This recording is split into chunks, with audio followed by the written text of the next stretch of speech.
Welcome to my YouTube channel. आज का हमारा टॉपिक है लाइट रिफ्लेक्शन एंड रिफ्रैक्शन, जो क्लास 10th का टॉपिक है और ये सब्जेक्ट साइंस है। तो अभी हम स्टार्ट कर रहे हैं। नेक्स्ट वीडियोस में, पिछली जो वीडियोस थी उसमें आपने देखा होगा कि कनकेव मिरर के कैसे यूजेस होते हैं, और अब हम देखेंगे कि rules to making ray diagram convex mirror. अब बात करते हैं कॉन्वेक्स मिरर। सबसे पहले आपको पता होना चाहिए कॉन्वेक्स मिरर। कॉन्वेक्स मिरर का मतलब होता है जो अपर वाली साइड से उठा होता है, उसको क्या बोलते हैं? Convex mirror. देन हम बात करते हैं इसकी रे डायग्राम के बारे में। रे डायग्राम बनाने से पहले हमें कुछ रूल्स पता होने चाहिए। वो रूल्स क्या होते हैं? A ray parallel to the principal axis appear to diverge from the focus point. कि कोई रे होगी जो पैरेलल किसके होगी? प्रिंसिपल एक्सिस के, appear to diverge from the focus point, और वो कहाँ पे दिखेगी? हमें फोकस पॉइंट पे जाती हुई दिखाई देगी। अब इसके लिए हमारे पास डायग्राम नंबर 1, ये है हमारा पोल, ये है फोकस, ये है हमारा सेंटर ऑफ कर्वेचर, और ये जो हमारी लाइन है इस लाइन को बोलते हैं प्रिंसिपल एक्सिस। अब प्रिंसिपल एक्सिस के पैरेलल एक लाइन आती है, मिरर के ऊपर स्ट्राइक करती है और वहीं से वो डाइवर्ज हो जाती है, और इसकी जो शेडो है वो हमें कहाँ पे दिखाई देती है? प्रिंसिपल फोकस के ऊपर। अगर कोई ऑब्जर्वर इस रे को यहाँ खड़े होकर ऑब्जर्व करता है तो वो देखेगा कि ये हमें किस में से पास होती हुई दिखाई देगी? फोकस पॉइंट के अंदर से। तो ये था हमारा फर्स्ट रूल। नेक्स्ट बात करेंगे, a ray is toward the focus will parallel to principal axis. अब कोई रे होगी जो किसके टुवर्ड होगी? टुवर्ड द फोकस, और किसके पैरेलल होगी? प्रिंसिपल एक्सिस के। तो इसका भी जो डायग्राम है वो फर्स्ट डायग्राम की तरह सेम बनेगा कि यहाँ से कोई रे आएगी, ऐसे कोई रे इंसिडेंट करेगी, और यहीं से ये वाली रे रिफ्लेक्ट बैक होके वापस चली जाएगी, और इसकी जो शेडो है वो फिर दोबारा से हमें प्रिंसिपल फोकस में से पास होती हुई दिखाई देगी। तो ये था हमारा rule number 2 and diagram number 2। Next हम बात करते हैं, a ray is toward the centre of curvature reflect back on the same path. अब जो रे सेंटर ऑफ कर्वेचर में से रिफ्लेक्ट बैक होती है और उसी पाथ में से वो वापस निकल जाती है। अब देखो सी जो है, सी को क्या बोलते हैं? Centre of curvature. अब कोई रे इंसिडेंट हुई है और वो किस में से पास होगी? सेंटर ऑफ कर्वेचर में से, और इसी सेंटर ऑफ कर्वेचर में से वो वापस चली जाएगी सेम पाथ के अकॉर्डिंग। नेक्स्ट हम बात करते हैं, a ray incident to pole reflect with same angle. अब कोई रे इंसिडेंट होगी पोल के ऊपर, वहीं से रिफ्लेक्ट होगी और एक सेम एंगल बनाएगी। देखो ये कोई इंसिडेंट रे है पोल, ये पॉइंट होता है पी पॉइंट, और इसको क्या बोलते हैं? पोल। पोल पॉइंट के ऊपर आई है और यहीं से इसने दोबारा से क्या कर लिया? Reflect back. अब जैसे एंगल ये ऊपर आई के साथ बनाएगी वैसे ही एंगल ये नीचे आर के साथ बनाएगी। इसको क्या बोलेंगे? Angle of incidence. इसको क्या बोलेंगे? Angle of reflection. तो ये थे हमारे rules to making ray diagram for convex mirror. इनकी हेल्प से हम कन्वेक्स मिरर की इमेजेस को अच्छे से ड्रॉ कर सकते हैं।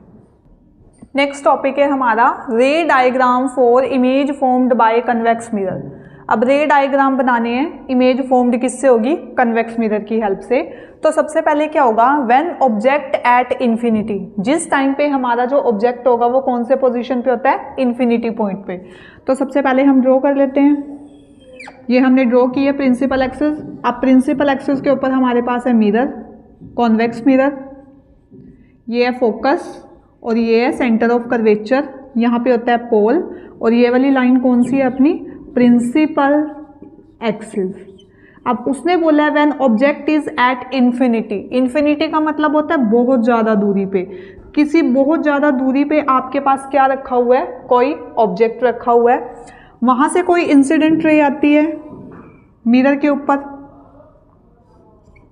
ऐसे ही नीचे एक इंसिडेंट रे आती है इसके पैरेलल वाली साइड पे। तो क्या होता है? ये रे क्या करती है? यहीं से डाइवर्ज हो जाती है, और ये वाली रे भी क्या होती है? यहीं से डाइवर्ज हो जाती है। फिर उसके बाद क्या होता है? इस रे की जो पोजीशन होती है वो हमें प्रिंसिपल फोकस से निकलती हुई दिखाई देती है। नीचे वाली भी जो रे है वो डाइवर्ज होती है और यहाँ पे जाके प्रिंसिपल फोकस से निकल जाती है। तो अब इसके अंदर मैं क्या समझाना चाहती हूँ आपको, जब आपका ऑब्जेक्ट इन्फिनिटी पोजीशन पे होता है तो उस टाइम पे आपकी जो इमेज फॉर्मेशन होती है वो कहाँ बनती है? प्रिंसिपल फोकस के ऊपर। इधर से कोई रे आएगी parallel to the principal axis, यहाँ से कोई रे आएगी parallel to the principal axis, वो इसी मिरर से डाइवर्ज हो जाएंगी, और डाइवर्ज होने के बाद क्या होगा? डाइवर्ज होने के बाद क्या होगा, ये वाली जो रे है ये वापस ऐसे डाइवर्ज होगी और इसकी जो मिरर इमेज है वो किसके ऊपर बनेगी, प्रिंसिपल फोकस के ऊपर। ये था हमारा कब, जब ऑब्जेक्ट इन्फिनिटी के ऊपर था। नेक्स्ट क्या करते हैं, इमेज कौन सी पोजीशन पे बनी है, एफ पोजीशन पे।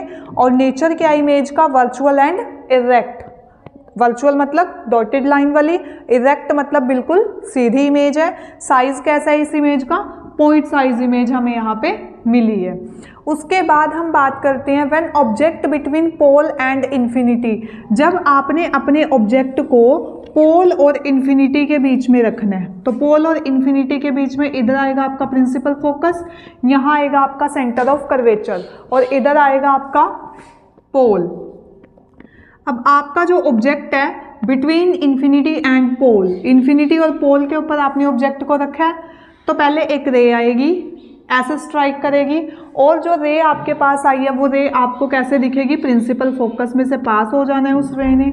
फिर अब हम क्या करेंगे, अब हम इसी एरोहेड किसका है, ये ऑब्जेक्ट का, ये हमारा कोई ऑब्जेक्ट है और इस एरोहेड से हम क्या करेंगे, एक लाइन ड्रॉ करेंगे और वो लाइन आपको किस में से पास होती हुई दिखाई देगी, सेंटर ऑफ कर्वेचर के अंदर से। सेंटर ऑफ कर्वेचर के अंदर से आपको वो लाइन पास होती हुई दिखाई दे रही है, तो इसका क्या मतलब है कि इसकी जो ये यहाँ से डाइवर्ज हो जाती है ये वाली लाइन। अब क्या है, जहाँ पे ये दो लाइनें आपस में एक दूसरे को क्रॉस कर रही हैं, मतलब वहाँ पे क्या होगा, आपकी इमेज बनेगी। अब देखो image position between P and F। अब पोल और फोकस दोनों के बीच में जो है आपकी इमेज, यहाँ पे आपकी इमेज बनेगी जहाँ पे दोनों रेज एक दूसरे को कट करेंगी। अब नेचर क्या है इसका, वर्चुअल एंड इरेक्ट। ये वाली पोजीशन वर्चुअल एंड इरेक्ट जो है वो बिल्कुल सीधी, और साइज कैसा है इसका, स्मॉल। तो ये थी आपकी इमेज फॉर्मेशन किसकी, कॉन्वेक्स मिरर की।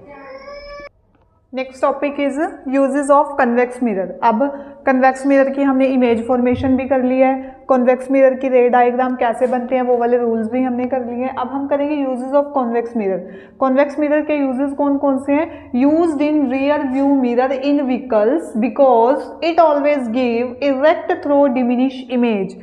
अब जो व्हीकल्स होती हैं, व्हीकल की साइडों पे जो मिरर लगे होते हैं, उन मिरर में हम क्या करते हैं, रियर व्यू, पीछे से आने वाली जो चीज़ें होती हैं उनका हमें एक व्यू दिखाई देता है और वो हमेशा इरेक्ट इमेज दिखाई देती है। और कैसी इमेज दिखाई देती है, diminished.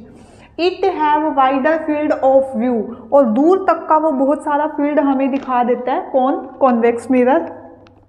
Used in blind turns and points of merging traffic to facilitate vision of both side traffic। इसका यूज़ किया जाता है ब्लाइंड टर्न्स, मतलब जहाँ पे पता नहीं होता कि कैसे टर्न करना है, कैसे जाना है, वहाँ पे इसका यूज़ किया जाता है कॉन्वेक्स मिरर का। और वो वाले पॉइंट्स जहाँ पे मर्ज किया जाता है ट्रैफिक को, to facilitate vision of both side of traffic, ऐसे मतलब विजन्स लगाए जाते हैं वहाँ पे ताकि दोनों साइड से आने वाले ट्रैफिक का क्लियरली हमें पता चलता रहे। Used in shop as a security mirror, और शॉप के अंदर यूज़ किया जाता है कैसे, सिक्योरिटी मिरर के साथ, ताकि जो मतलब हमारी शॉप है उसकी हम सिक्योरिटी कर सकें अच्छे से। अब इस वीडियो के अंदर हमने किया है कॉन्वेक्स मिरर के रे डायग्राम्स, कॉन्वेक्स मिरर की image formation, and last topic था हमारा uses of convex mirror. Then अगर इस वीडियो में आपको कोई भी डाउट आता है तो आप कमेंट बॉक्स में कमेंट करके पूछ सकते हो। Please like, share and subscribe.